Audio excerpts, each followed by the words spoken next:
Olá, Aurelia, bom dia, gente. Tudo bom? Esperando aqui a professora Elna. Deixa eu falar aqui para ela.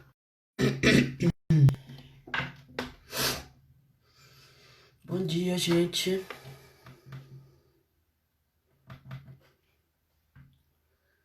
Oi, Elna, tudo bom? Aqui.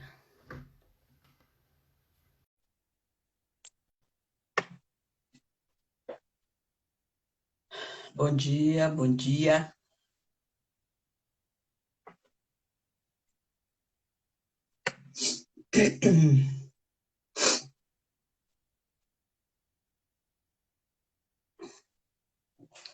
Bom dia, gente. Elna, pode chamar a Elna. Tá aqui. Bom dia. Tá aqui. Aceitando a professora Elna. Guardando a professora Elna Oi, entrar. Beth, já entrou, Oi, Elna. Tudo bom? tudo bem? Tudo bem, né? Conseguimos entrar, tá muito alto a tela. Pode baixar um pouquinho mais assim a tua, só um pouquinho. Porque aí só tá aparecendo o teu pescoço para cima. Isso. Agora melhorou. Melhorou? Isso. Tá. É que eu Tá coloquei bom, tantos né? livros. Tá Tudo todo mundo bem? ouvindo aí? Todo mundo ouvindo? Todo mundo vendo? Tá bom aí o som? Todos que E o estão nos meu som, assistindo? eu tô te escutando muito bem. E você está me escutando? Vocês estão me escutando? Sim, eu tô escutando. Quem tá nos ouvindo? Tá bom o som, gente? Digo sim aí. Estão acenando aí? Eu acho que sim. Ninguém tá reclamando? Ah, tá Tá ótimo, ótimo. né? Já vi duas amigas entrando, duas arquitetas, a Lídia, a Biá, Ah, legal, muito bom. Bom, gente, família. deixa eu dar um tempinho aqui só para pegar aqui a tua apresentação. Bom, hoje nós estamos no circular digital, né? Como vocês sabem, era para nós estarmos na rua, né, fisicamente, mas ainda não é possível, né, nós fazermos o circular físico. O projeto Roteiro Geoturístico, ele é um projeto que ele é parceiro, né, do circular. Então, portanto, toda vez que tem o projeto Roteiro Geoturístico, nós temos também, toda vez que tem o circular, nós temos também o projeto Roteiro Geoturístico. E nesse domingo, exatamente, o que, que nós tínhamos programado, né, nesse projeto? Era justamente o roteiro que nós denominamos do roteiro do arquiteto Antônio Landi e a Belém do século XVIII, né? Eu vou falar brevemente desse roteiro e vou depois apresentar a professora Elna para passar a bola para ela o tempo que as pessoas todas chegam, né? O roteiro geoturístico, vocês sabem, existe já é, desde 2011, né? Nós vamos fazer agora 10 anos, né? Em janeiro, e nós temos mais de 12 roteiros geoturísticos, né? Um deles é esse roteiro do arquiteto Antônio Landi, que foi criado no ano de 2015, né? Portanto, há 5 anos atrás. A motivação dele, na verdade, quem provocou a criação desse roteiro foi o professor Flávio Nassar, né? Que na época ele era pró-reitor da UFPA, de Relações Internacionais, e eu tive a oportunidade de passar uma bolsa de pesquisa do Santander 2 meses em Portugal, e a provocação dele era justamente que fizesse um levantamento do período lá que o Landi esteve, né, em Portugal, em Lisboa principalmente, antes de vir para Belém. E a partir daí houve a provocação. Então, por que não fazer um roteiro do Landi? Porque o Landi já era falado no roteiro da Cidade Velha e no roteiro da Campina, né? Mas aí nós decidimos fazer só um roteiro, né, só sobre o Landi, que inclui tanto a Cidade Velha como o bairro da Campina. Então, a gente só fala do Lande, nem fala das, né, das outras coisas exatamente, né? Então, selecionado.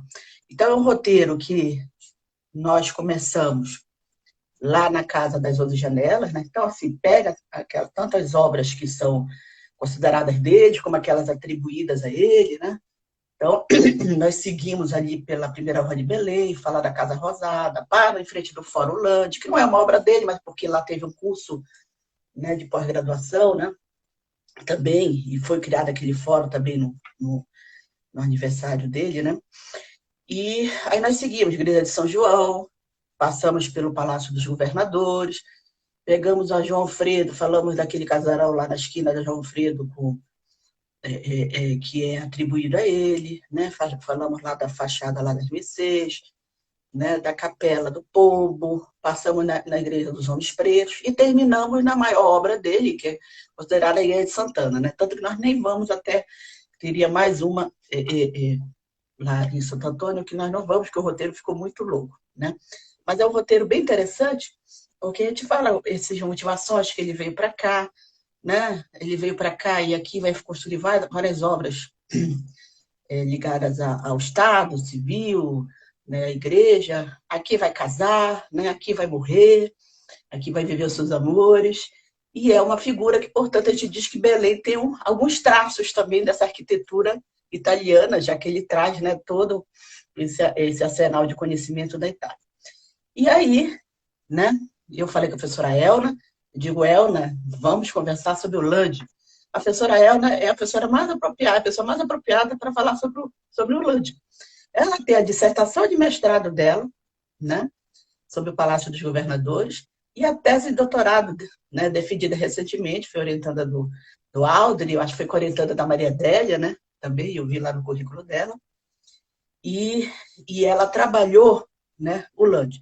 Então, assim, um breve histórico, antes de passar a bola para ela, a professora Elna, ela é doutora em História Social, né, pela UFPA, ela fez mestrado em Artes Visuais pela UFRJ, é graduada em Arquitetura pela UFPA, é professora associada da Faculdade de Arquitetura e vice-diretora da Faculdade de Conservação Restauro, né? Foi uma faculdade nova criada que funciona ali justamente nos Mercedais.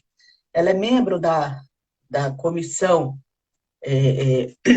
membro da coordenação, né, do Fórum Lande, já foi coordenadora do curso de especialização em interpretação, conservação e revitalização do patrimônio artístico do Antônio Lande, no Fórum Lande, que foi um curso, esse curso, né, que aí se instalou lá no Fórum Lande, que ocorreu em 2006, 2008. Atualmente ela é conselheira do Conselho de Patrimônio Cultural do município de Belém e foi conselheira também do Conselho Estadual de Cultura, de 2016 a 2008, né?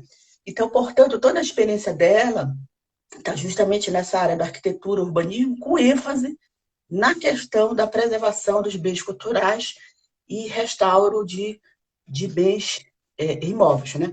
O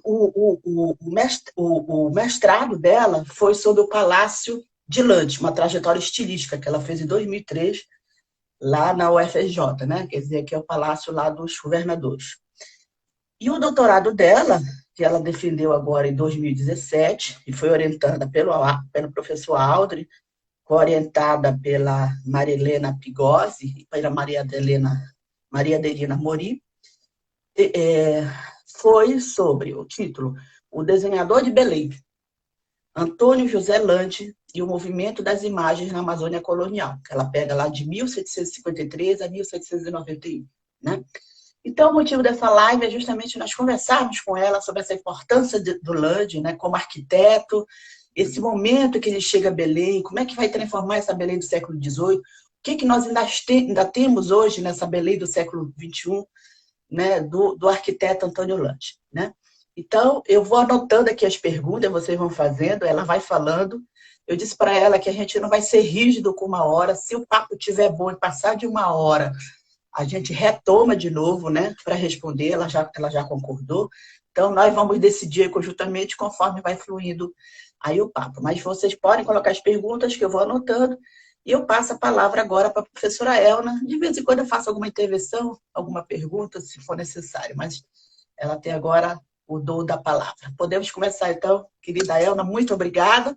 E obrigada, Circular, de nos propiciar estar aqui fazendo também essa live hoje no Circular digital. E lembre-se, veja a programação, que tem programação o dia inteiro no Circular. Veja lá no site do Circular, está tendo desde 8 horas da manhã até 8 horas da noite. Tá bom? Obrigada, professora Elna. Pode começar, então. A palavra é sua. Bom dia, Gorete, bom dia a todos.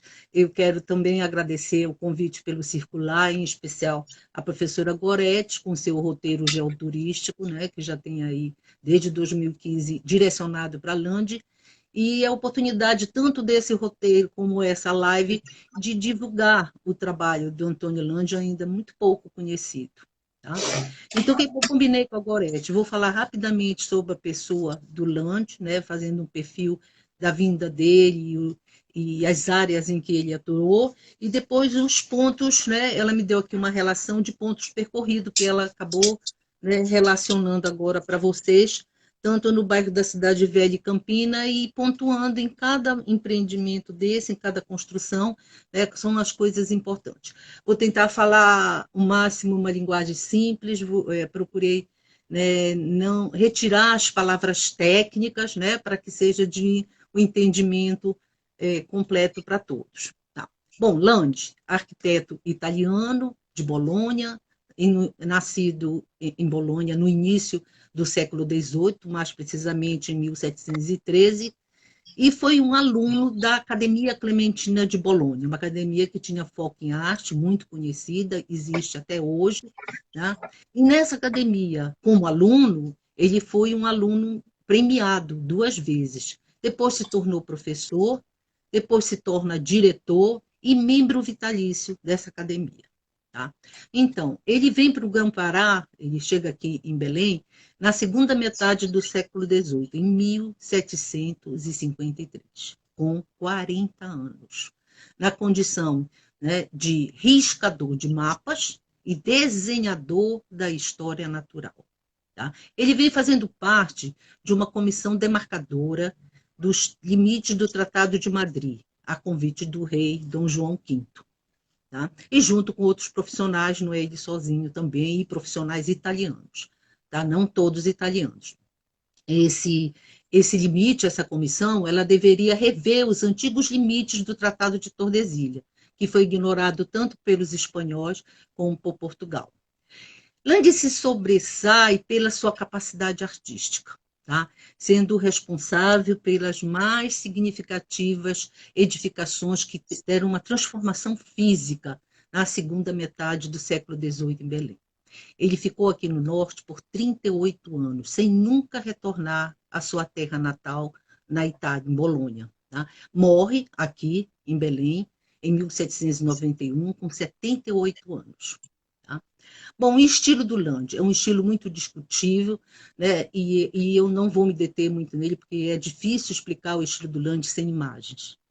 Ele é classificado hoje, né, depois de muita discussão, no barroco tardio italiano, que é considerado pelos portugueses como tardo barroco, e pela aproximação desse barroco tardio com os traços do neoclássico, tem muitos profissionais que qualificam esse estilo dele como estilo neoclássico. Mas tem uma coisa importante. Quando ele vem da Itália, ele permanece em Portugal por quase 3 anos. E lá ele tem convívio com os outros arquitetos e assimila o estilo das edificações naquela época, que mais tarde vai ser chamado o estilo pombalino. Landi não fica em Portugal no terremoto, porque esse estilo é mais característico, né? Ele vai ser implantado meio com essa denominação a partir de 1755, na reconstrução de Lisboa. Mas esse estilo já vem sendo construído, né, já com a presença do Dom José I, o Marquês de Pombal, e é esse estilo que vai ser determinado, e ele traz traços desse estilo para suas obras aqui. Todas as obras de Landi estão concentradas na Amazônia, quase todas, eu diria 98% das obras. Apenas existe uma obra dele na Itália, que é em Cesena, é a Igreja dos Agostinianos, que foi construída em 1747. Tá? Em Bolonha, ele se destacava e se destaca ainda como um grande desenhista e gravador. Tem um profissional chamado Zanotti, né, que é um grande historiador, ele é o biógrafo dos acadêmicos italianos. E ele deixa registrado que Landi desenhava muito bem.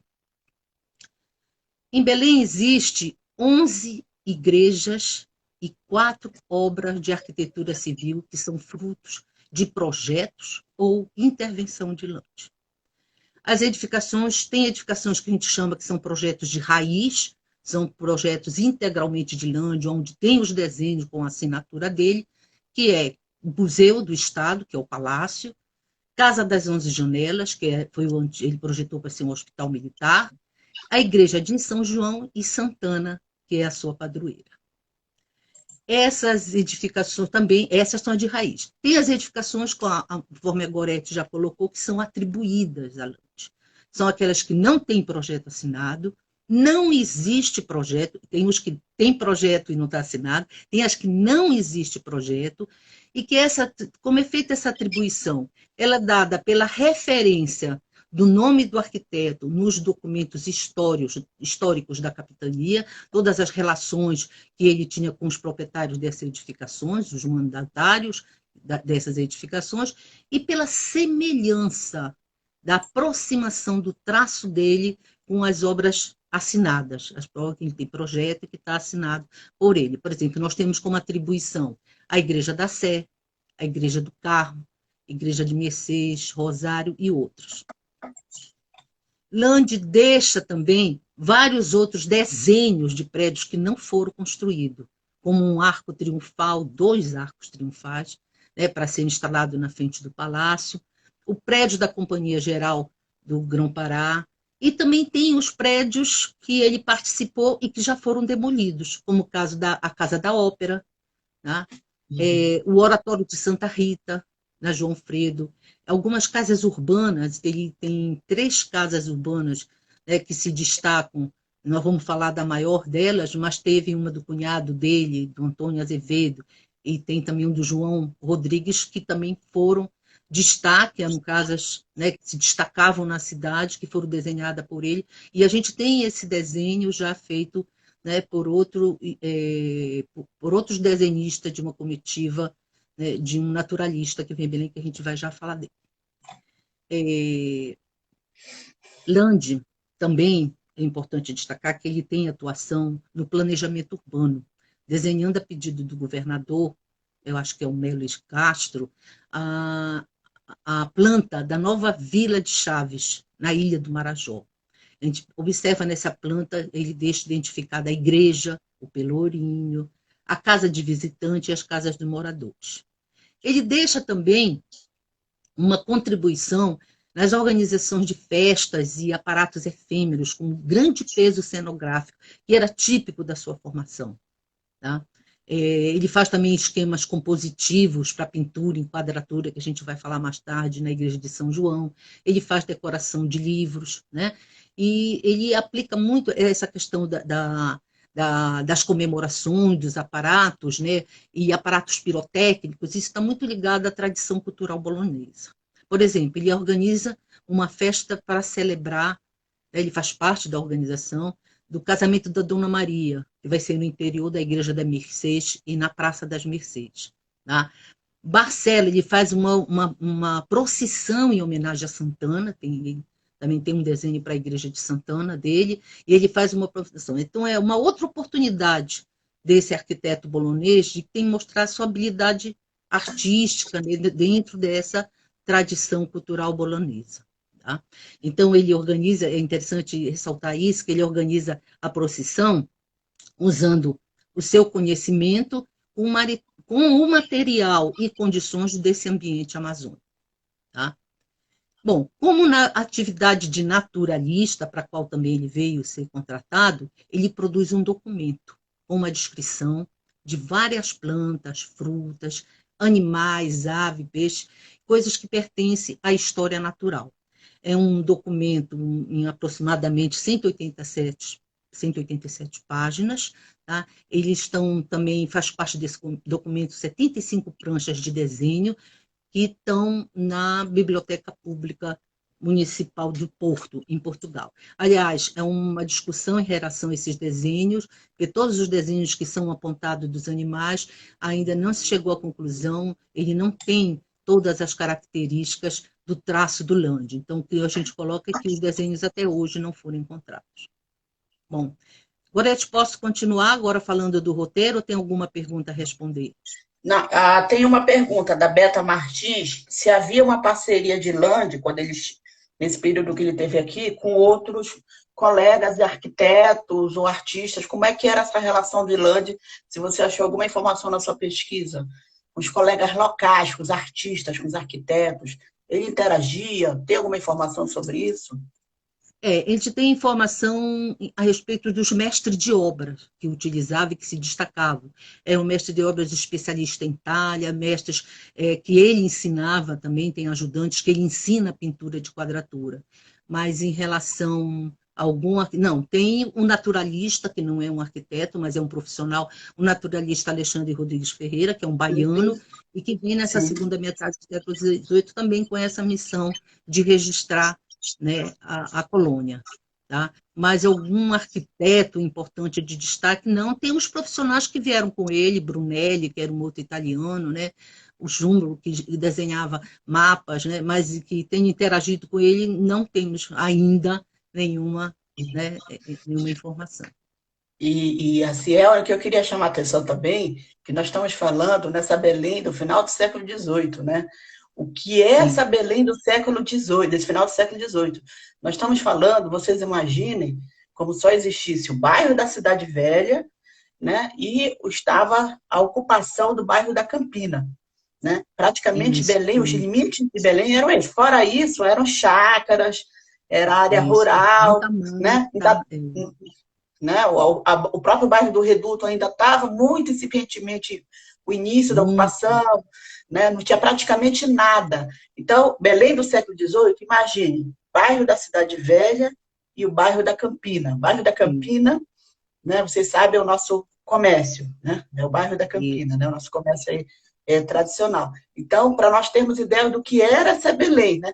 E o que era Belém, Elna, por exemplo, essa medida, ele vem com essa comissão demarcadora, né? Isso vai ser importante, porque até então nós tínhamos aquele tratado, o tratado anterior de Tordesilhas, que a maior parte do Brasil e do Pará não pertencia a Portugal, né? Quando vai ser refeito o tratado, lá com... O Tratado de Madrid, né?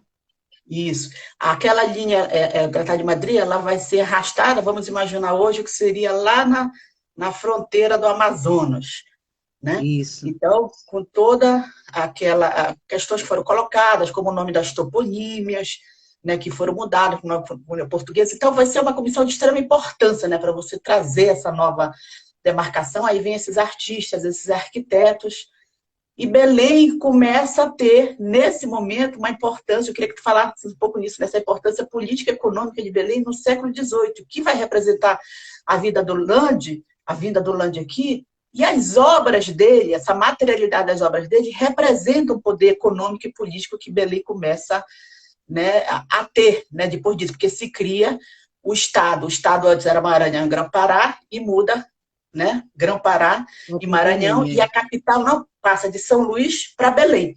Então, Belém começa a ser também seria uma das principais cidades, e até pela posição estratégica, né? Muito mais do que Salvador, na época. Pela nossa posição de proximidade aí com Lisboa, nessa circulação que sempre vai ser uma característica.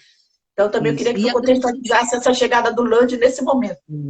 Nesse momento. E tem uma coisa aí importante, por exemplo, Lande veio numa comitiva com o Mendonça Furtado, que vai ser o primeiro governador da capitania de Belém do Grão-Pará, e que a capital, antigamente, como você falou, era no Maranhão, depois passa para Belém. E essa é importante porque, praticamente, né, é uma segunda ou primeira, quem sabe, capital da colônia, porque existia a de Salvador, e existia de Belém. Belém tinha um contato direto com Portugal. Por isso também os projetos de Lande, quando eram aprovados pela corte, né, vinham com mais rapidez. E não passava na capital, que era Salvador. tá, nessa época. Então, isso é uma coisa de destaque, essa relação essa comitiva dá, né, essa importância, principalmente no governo de Mendonça Furtado, que era irmão do Marquês de Pombal, né, que Isso. veio para governar essa região. Então, tudo isso fortalece o trabalho de Lande, mesmo que Lande tenha vindo como naturalista e desenhador, ele, na verdade, tinha uma formação de arquiteto, tá? E ele acaba sendo prestado serviço para o governo, né? A atuação do Lande maior é dentro da arquitetura, né? Mas ele tem, por isso que eu faço questão de, quando eu falo do Lande, mostrar esses outros enfoques, essas outras participações dele, tá? Então, vamos prosseguir com o bairro da Cidade Velha, tá? Dentro do roteiro turístico, começa com a Casa das 11 Janelas, tá? Que o Lande projetou para ser o Hospital Militar, que está situado ali na Praça da Sé. A casa era uma propriedade, ela já existia, uma construção que estava paralisada, de propriedade de um senhor de engenho de açúcar do Rio Muju, que chama-se Domingos da Costa Bacelar. Então, é uma edificação que vai ser adaptada num sobrado português, né, com uma mudança de função ali, de residência para uma função institucional de saúde, né? E outra coisa importante é que essa necessidade da execução dessa planta do Hospital Militar para Belém, ela foi uma das justificativas para o governador pedir à corte a permanência de Lande Belém, porque quando termina, né, o trabalho dessa comitiva, eles retornam, inclusive Brunelli, outro italiano, retorna para, né, para sua terra natal. E Lande não, Lande já tinha casado, já ficou aqui, já estava prestando trabalhos para os governadores, está mostrando todos os seus dotes profissionais, e nesse momento ele está fazendo o projeto da Casa das 11 Janelas, quer dizer, o projeto do Hospital Militar. Então, é uma justificativa para o governador pedir à corte a permanência de Lande na Amazônia. Lande fez para essa edificação 2 plantas, uma planta de fachada e uma planta baixa, né, que é a planta funcional. A fachada principal tem uma coisa interessante, que é todo com traço da arquitetura portuguesa do século XVIII. Tá? É a fachada principal. Não só porque Lande assimila esses traços, como eu falei para vocês, quando ele permanece em Portugal, como também havia uma necessidade, né, de ser aprovada na corte, e o gosto da corte era a arquitetura portuguesa. Então, a necessidade para que essa aprovação fosse efetivada é uma das coisas que contribui para essa fachada ter aparência luso, né? A gente chama luso brasileira, né? E a fachada interna, que é aquela que está voltada para o rio, é a grande fachada da arquitetura italiana, né? É ali que o Lande deixa o seu traço como um arquiteto bolonês, que é a presença daquelas arcadas que ficam tanto no térreo como na parte de cima, que a gente chama de lógias, tá? E é um elemento que Lande utiliza também em outro projeto, por exemplo, do Palácio do Governo, tá? Ao longo dos anos, a Casa das 11 Janelas, ela serviu para diversas funções militares, hoje ela pertence ao governo, né? Em 2012 ela teve uma grande restauração e que voltou ao traçado de Lande, principalmente nas fachadas, né? E fazendo algumas adaptações internas necessárias para abrigar esse espaço cultural que é a Casa das 11 Janelas. Aí, em seguida, tem a Sé, a catedral. Ela é uma igreja que começa a ser construída anterior à chegada de Lande. Tá? Ela é de 1748. Lande chega em 1753. Bom, mas ela já tem um porte monumental recomendado pelo rei de Portugal, que pede que essa catedral, tá, ela seja edificada com a máxima monumentalidade, não ficando atrás de nenhuma outra expressiva do reino. Tá? Então, ela já nasce com esse porte, é uma edificação que ocupa toda uma quadra no Centro Histórico de Belém. Né? É muito interessante você se colocar ali na praça de frente da catedral e depois virar para frente da Igreja Santo Alexandre, que fica bem de frente uma da outra. Né? E a gente sente quanto grandioso é a sua construção. Para a catedral, existe 6 pranchas na Biblioteca Municipal do Rio de Janeiro. Apenas uma tem assinatura de Lande. Tá? O resto tudo é atribuído pelos pesquisadores em função daquilo que eu falei para vocês, o traço que ele utiliza, né, com os elementos arquitetônicos parecidos daqueles outros projetos que ele assina, e também pela grafia das legendas. É um outro elemento que se consegue atribuir. Bom, com relação à fachada, embora não exista projeto assinado por ele da fachada, é evidente a participação de Lande na conclusão dessa fachada principal. Primeiro que fica documentado, né, pelo naturalista Alexandre Rodrigues Ferreira, que é o baiano que tem aqui na segunda, que vem a partir de 1780 para Belém, e tem esse contato com Lande, e ele deixa registrado nos seus textos. E a outra questão da fachada é que existe um prospecto, um perfil desenhado da cidade por um profissional chamado Schemble, que vem nessa comitiva de Lande, né, e mostra que a fachada não estava construída até o final. Ela estava incompleta no que a gente chama de coroamento, que é a parte superior da edificação. Então, Lande termina esse corpo principal, acrescentando esse frontão, que é no meio. Seria interessante se tivesse uma imagem, né? Entre as duas torres, e é onde está o nicho onde abriga Nossa Senhora de Belém. Mas para o interior, Lande também deixou seu traço na catedral, embora, né, o circuito passe por fora. Acho importante destacar que tem o desenho do Lande nas salas pontificais, né? No altar-mor, ele deixou um desenho, inclusive, com a posição no retábulo, na parte de atrás do altar, de uma tela de Pedro Alexandrino, que é Nossa Senhora das Graças. Tá? E hoje tem um altar do século XIX, que é projetado por outro italiano, Luca Carimini. Bom, Casa Rosada. Casa da Rosada é uma edificação que fica na Siqueira Mendes, né? A cor, né, está dizendo aí da casa, na esquina da Vigia com a antiga Felix Roque. Era uma casa que teria servido como residência dos governadores ou Senado da Câmara, no período colonial. Tem pesquisas recentes que identificam um proprietário no século XIX e que fez uso residencial da edificação. Pelas suas técnicas materiais, a tipologia, a morfologia dela, pode-se afirmar que trata de uma arquitetura do período colonial, uma das mais antigas em termos de arquitetura civil. Ela é mais precisamente, a feição dela de fachada, já da segunda metade do século XVIII, ela apresenta uns gradis em rococó. Essa casa aparece em mapas, no mapa de 1753, da chegada de Lande, e no mapa de 1791, a projeção dessa edificação. Se atribui ela a Lande pelos ornamentos da fachada e de alguns elementos arquitetônicos, lógico, comparando sempre com o traço que ele utilizou. Mas ela tem um desenho muito simplificados, que a gente vai observar também na Igreja do Rosário dos Homens Pretos, tá? Que é um desenho, são os elementos que são desprovidos do refinamento do traço dele para as outras obras, como o Palácio, como Santana, como São João.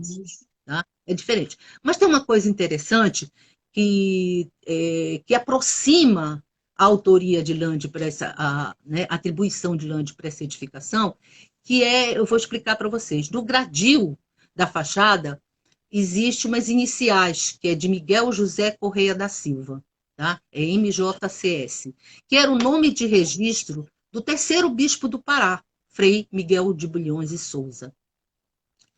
Esse bispo, ele assume o cargo de administrador da capitania na ausência do governador Mendonça Furtado. E é no momento que está se executando a obra na Sé e no Palácio, com projetos de Lande. Então, essa proximidade do bispo, né, pode, com o arquiteto, que ele está ali comandando, né, a colônia nessa época, a capital, então ele pode ter contratado Lande para fazer essa ornamentação da fachada. Tá? É uma edificação de uma localização estratégica, ela tem total acessibilidade para o rio, tá?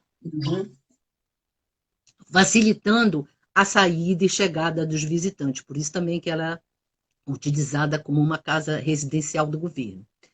Ela tem uma edificação de grande visibilidade da época, né? A gente vê pelos escritos, e ela é considerada pela Casa Nobre, né, como muito se destacou no período colonial.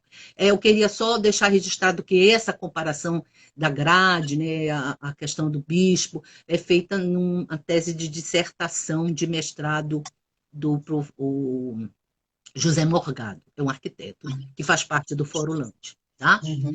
Hoje essa casa é de propriedade da Lubar, ela foi restaurada pelo programa Monumento com o projeto do Fórum Land, e tem uma coisa interessante, ela possui um álbum, um exemplar do Racota, tá? Que é um álbum de vários desenhos de Land feito na Itália, que são desenhos também que ele faz de edificações já construídas, inclusive no século anterior, século XVII, né? E são desenhos que vão servir também de inspiração para o seu traço nos projetos aqui na Amazônia.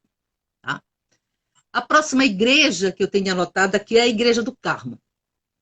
Eu faço alguma pausa ou eu continuo? Posso fazer ir fazendo as perguntas para te dar a dinâmica, né? Então, Tá. por exemplo, o Elias Mota, ele fez um TCC em 2002, foi Land e sua importância para o turismo em Belém, né? Aí ele pergunta, ele diz assim, o Land, ele teria entrado pela história sem rosto. Eu estou perguntando se não tinha essa imagem do Land. Tem uma imagem do Land? A gente tem... Nada, nada. Não tem um desenho, nem uma pintura Land. Foto não existia na época, né? Mas não tem um registro de desenho, nada de Land. Inclusive, as pessoas têm um outro Land, que ele é milanês, é um artista milanês, é um artista neoclássico milanês, né, que é também Giuseppe Bozzo, né, que é do século XIX, e que costumam colocar, mandar, postar, né, no Face, no Instagram, como a imagem do Land. Não é verdade. Até agora não se encontrou Não nenhum... se tem a imagem dele, né? Não tem Não nenhuma tem imagem, imagem né? dele. Não. O Guto, ele está perguntando se o Polo Joalheiro teria sido assinado pelo Land, prédio. Não, né? Não. Não tenho essa informação ainda. Não Pode tem nenhuma até informação ter sobre alguma isso. participação, né? Mas agora não foi descoberto nada em relação a É. isso. Tá? O Hugo Serra, professor lá de Marabá, da Unifesp, ele disse qual seria a diferença que você colocou, né? O título lá da tua tese é o desenhador, né? Existe uma diferença conceitual entre desenhador e desenhista para Eu não sei arquitetura? responder, mas eu acredito que não. Né? Esse desenhador era um título antigo que ele tinha, inclusive na escola de belas, na escola da Academia Clementina, e não tinha formação com o nome de arquiteto ainda, né? Nessa época, isso vem posterior. Mas desenhador era o título era um título que adquiria as pessoas que desenhavam ou faziam cópias de fachada, né? Agora eu acredito, não sei dizer para ele qual é a diferença de desenhista, eu acredito que seja a mesma coisa. Tá? Mas o desenhador é um termo mais do século passado, né? Mas lá do século XVIII, século XVII. E aí o Nascimento pergunta, né? Quer dizer, como você colocou aí no início, né? O Land ele tem esses traços aí, que seria o neoclassicismo, né? Ele pergunta, esse Sim. neoclassicismo do Land, a gente pode considerar que ele vai preceder o neoclassicismo da época da Belle Époque, do Art Nouveau? O que vocês, enquanto arquiteto, avaliam sobre isso, né? Porque isso é bastante discutido, né? Se teria entrado o Land ou não, né? Como é que você considera, Elna? Nós temos um neoclassicismo oficial no Brasil, né? Que é o que veio com a missão artística francesa, tá? Que não é o mesmo neoclassicismo do século XVIII da Europa, tá? Nesse traço de Land, né, a formação do Land é no barroco tardio, tá? E o barroco tardio, né, o tardo barroco português também, como eles colocam, é um barroco mais limpo, que sobressai mais as linhas clássicas, tá? Né, sem muita interferência, sem muito movimento, tá? Dentro das linhas arquitetônicas. Então, quando começou a estudar Land, Donato, né, e Leandro Tocantins, eram artistas eram profissionais que classificavam Land como neoclássico. Inclusive, tinha uma coisa muito importante que a gente dizia que o Land, eles diziam, né, que o Land trouxe o neoclássico anterior à missão artística, que a missão artística vai trazer neoclássico no século XIX, né, no início do século XIX. E Land está aqui na segunda metade do século XIX. Era uma das coisas, né, que se destacava esse protagonismo de Land na arquitetura. Tá? Então, tem profissionais que dizem que o traço do Lande é neoclássico. O Lande é um arquiteto neoclássico. Já teve até seminários, simpósios de neoclássica, onde eles apresentam o Lande, né? Eu não acho que seja errado, né? E é muito discutível essa questão do Lande ser neoclássico, ser barroco tardio, né? E ser daqui da Amazônia, porque muita coisa que ele faz, ele resolve com soluções técnicas locais, com a mão de obra Sim. local, com material local. Então, não chega a ser ao mesmo refinamento nem do neoclássico europeu e nem do barroco tardio europeu. Tá? Será que Seria eu respondi? uma coisa muito de identidade mesmo regional. Poderia até falar aí, seria um neoclássico muito regional, né? É, O elemento do isso. neoclássico, mas trabalhando É, com material, com mão de obra local, que obra. vai dar uma especificidade, né? Podemos dizer. Isso. E um amigo, Elna, Flávio, sim, diga. a Luciana, ela pergunta qual a obra mais relevante do Land na Amazônia e por quê? Você Ah, isso é consegue? muito difícil. Eu acho que tem as duas que eu destaco em termos de três que eu destaco em termos de arquitetura é o palácio, porque foi construído, a gente vai já ver, vou dar alguns detalhes dele, foi construído numa dimensão, né, muito grande em relação aos outros palácios nas outras sedes governamentais do Brasil, tá? E Uhum. as duas igrejas, a São João, né, que é considerada a obra-prima, joia da arquitetura, né, conforme o Uhum. Germano Baggio coloca, Assim, e Santana, que era a sua igreja de coração, era a sua santa, né, protetora, onde ele dá o projeto, e é belíssimo o projeto de Santana. Né? Então, certo, eu acho que perfeito. essas três são as que eu destaco dentro das obras dele. Mesmo que ele tenha, a catedral é uma igreja muito bonita, tenha participado para finalizar a fachada, que dá também toda a monumentalidade dela, né, eu ainda acho que Santana, né, é mais significativa, até pela posição onde ela está situada. Perfeito.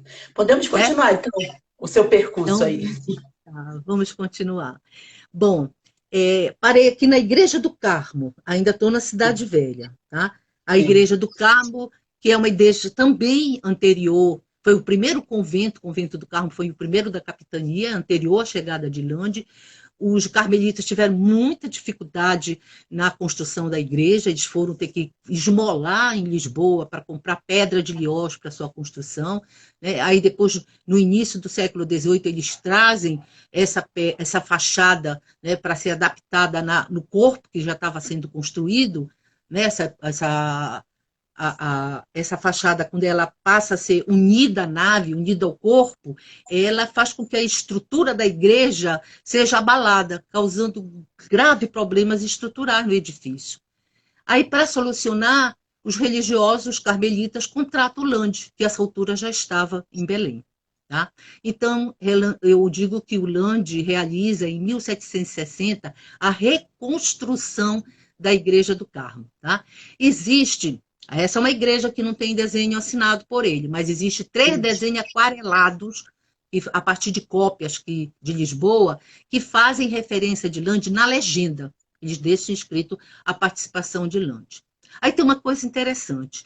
No projeto do Lande, ele faz um projeto para um novo altar-mor para essa igreja, que já tem lá um presente, né? E com uma cúpula. Só que a gente percebe que esse altar não vai ser construído. Lande respeita o altar, o conjunto barroco do altar que está lá, que é um altar de 1720.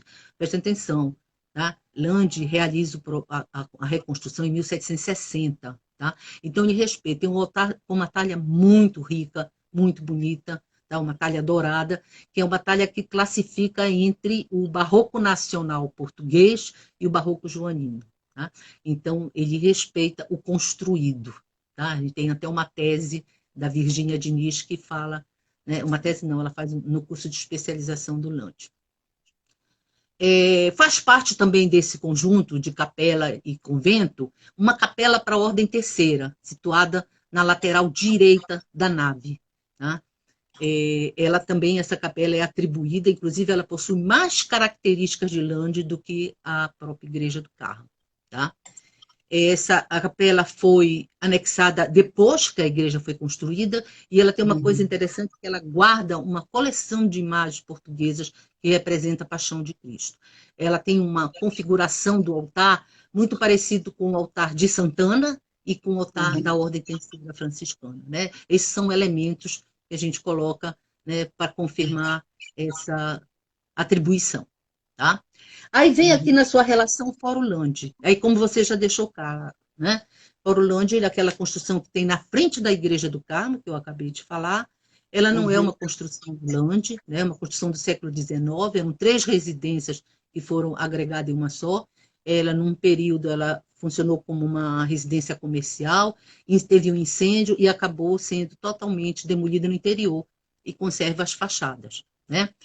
O Foro Lande foi instalado num seminário internacional, o Lande século XVIII na Amazônia, que foi promovido pela Universidade e o Museu Emílio Gueld, né? Que era justamente para festejar a chegada dos 250 anos de Lande no Pará, tá?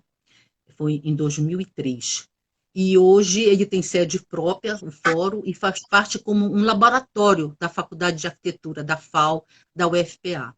Esse fórum é formado por professores, pesquisadores interessados nesse estudo da Amazônia do século XVIII, em seus múltiplos aspectos, relações geográficas, continuidade ou ruptura com períodos antecedentes e períodos posteriores. Tem gente que pensa que o Fórum Lande só trabalha exclusivamente com as obras de Lande. Não, chega até trabalhar com prédios modernistas que estão situados no centro histórico, né? O grande mote do Fórum Lande é o foco no centro histórico de Belém, tá? A próxima é a igreja de São João. São João Batista foi uma das primeiras igrejas de Belém. Era inicialmente, como todas, a capela de taipa, coberta de palha, e ela foi construída pelo capitão Mor, né, Bento Maciel Parente, na segunda metade do século XVII, anterior a Lande. Tá? E foi nessa primeira igreja em que teve preso o padre Antônio Vieira. Em 1686 ainda, essa primitiva capela foi demolida e foi construída uma segunda igreja também de taipa. Tá? A terceira versão da igreja é que é de Lande. Ele desenha 4 projetos para São João, todos assinados.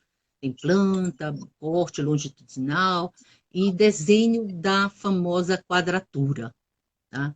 E fica no fundo dos altares, tanto dos altares laterais como do altar mor. Esses desenhos eles foram todos entregues para o Alexandre Rodrigues Ferreira, para fazer parte do Real Gabinete da História Natural, tá? E fazem parte dessa coletânea iconográfica da viagem filosófica. Essa igreja a gente chama de projeto de raiz de Lande. E ela é considerada por Bazin a joia da arquitetura, a obra-prima de Lande, né? Germaine Bazin. É uma igreja que tem cúpula, é uma coisa também rara, a gente vai já comentar mais em Santana, mas é uma cúpula que você só observa quando está na igreja, né? Por fora você não vê que a São João tem cúpula, né? A cúpula é coberta externamente por um telhado, né, de telha de 2 águas. Ela teve o início em 1769, né, e vai até 1772. E o maior destaque dessa igreja está nas pinturas de quadratura, né, que é uma técnica italiana, né, de pintar em perspectiva, em desenho arquitetônico em perspectiva, na parede, é uma pintura que considera uma pintura parietal, que produz essa sensação visual de tridimensionalidade, de continuidade, profundidade do espaço. Ele pega elementos arquitetônicos que existem na igreja e repete nesse altar. Como fica numa parede vertical, no fundo de um altar, dá a sensação que tem continuidade do espaço. Tá? É uma pintura, foi uma técnica muito utilizada na Academia Clementina de Bolonha, no século XVII. Então, é uma técnica que faz parte da formação de Lande. Tá? E ela é única na obra de arte brasileira. Existem outras pinturas que a gente classifica como ilusionismo, e tem outros professores que estudam também como quadratura, que são pinturas de tetos de igreja. A gente conta muito no teto, mas na parede, né, parece que não se conhece outra igual. Tá? Aquele formato octogonal também ele é único, né? Aquele formato a planta é octogonal, que também não se percebe pelo exterior, né? Você só percebe a planta, né, quando você entra na igreja, tá? A próxima edificação, para terminar aqui o bairro da Cidade Velha, é o Palácio Lauro Sodré, que eu chamo de Palácio, foi o nome que ele foi feito, mesmo criado, Palácio e Residência dos Governadores da Capitania. Para essa edificação, Lande fez 3 projetos. Fez o primeiro, foi aprovado, aí acharam muito pequeno, mandaram fazer o segundo e chegou no terceiro. O terceiro projeto que Lande fez, todos os projetos assinados. O terceiro projeto que Lande fez, ele tem 17 pranchas de desenho.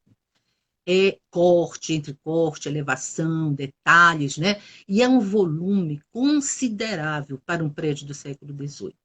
Tá? E tem mais, esse projeto, né, junto com outros, ele faz 2 vezes. Ele faz ele organiza num álbum.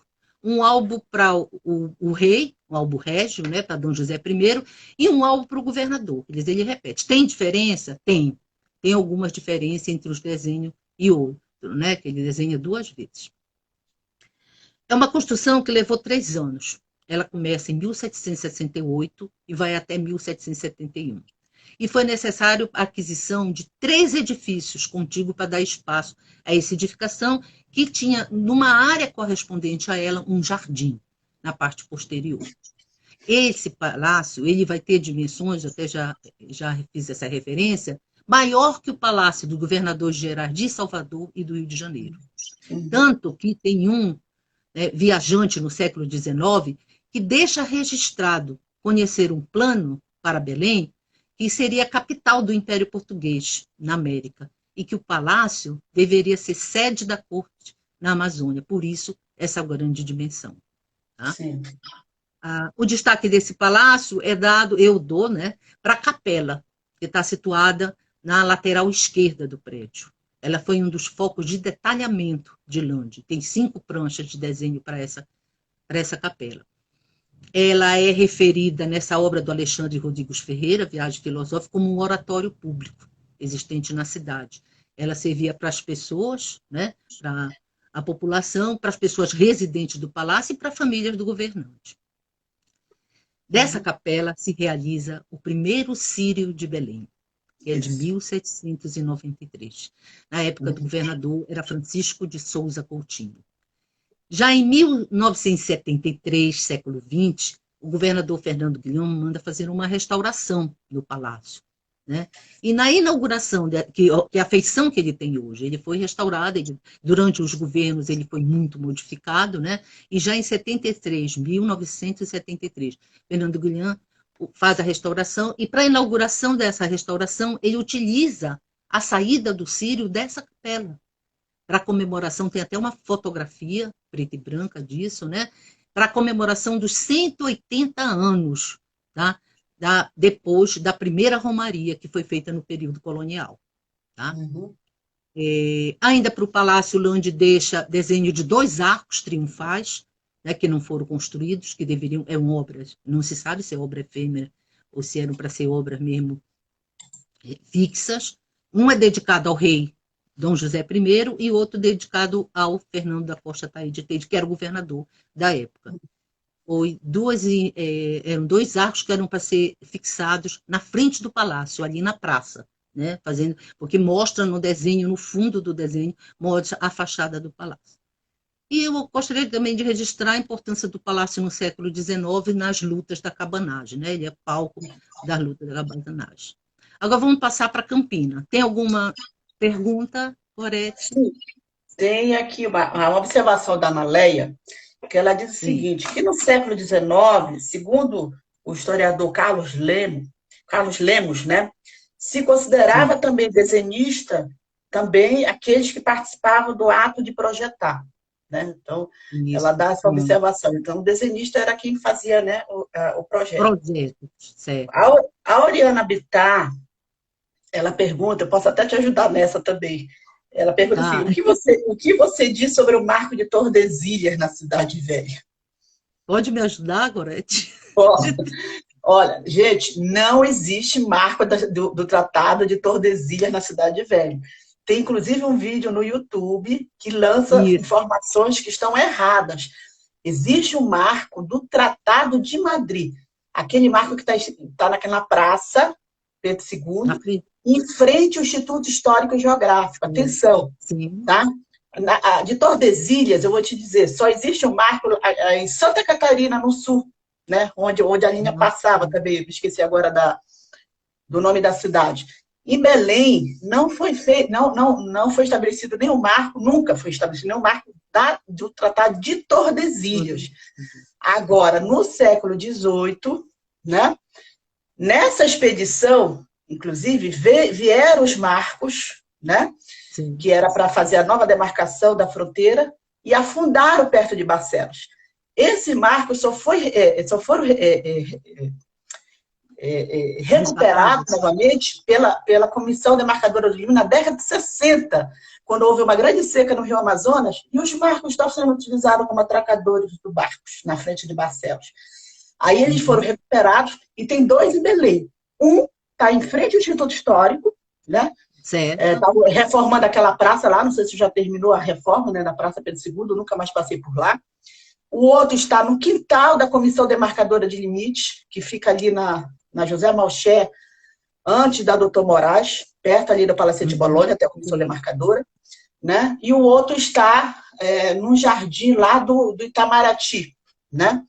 Em Brasília. Então, assim, só esclarecendo, porque eu já vi um vídeo que rola na internet falando que esse marco em frente ao HGP seria do Tordesilhas. Nós não temos nenhum marco, só para esclarecer sobre isso. Avisando também o seguinte, daqui a 2 minutos vai cair, mas nós vamos retomar, a professora Ana vai continuar falando, quando tiver para cair o aviso, a gente convida todos os que estão aí, tem 46 pessoas assistindo, nós vamos retomar, porque a professora Ana vai ainda continuar eu disse para ela não se preocupar, calma, para falar do percurso. Tá bom? Então, Elna, agora a palavra é com você. Seriam essas observações. Ótimo. Então, vamos entrar agora no bairro da Campina, começando pela Igreja das Mercês, tá? Ali situada na Praça do Mercedário. Foi uma igreja que também foi iniciada anterior a Lante, 1748, e foi concluída em 1763. Tem uma historiadora, Miriam Ribeiro. Não, primeiro é importante falar sobre a questão do perfil da igreja, né? Ela apresenta uma fachada, uma frontaria que tem um perfil convexo, tá? É uma das poucas no Brasil.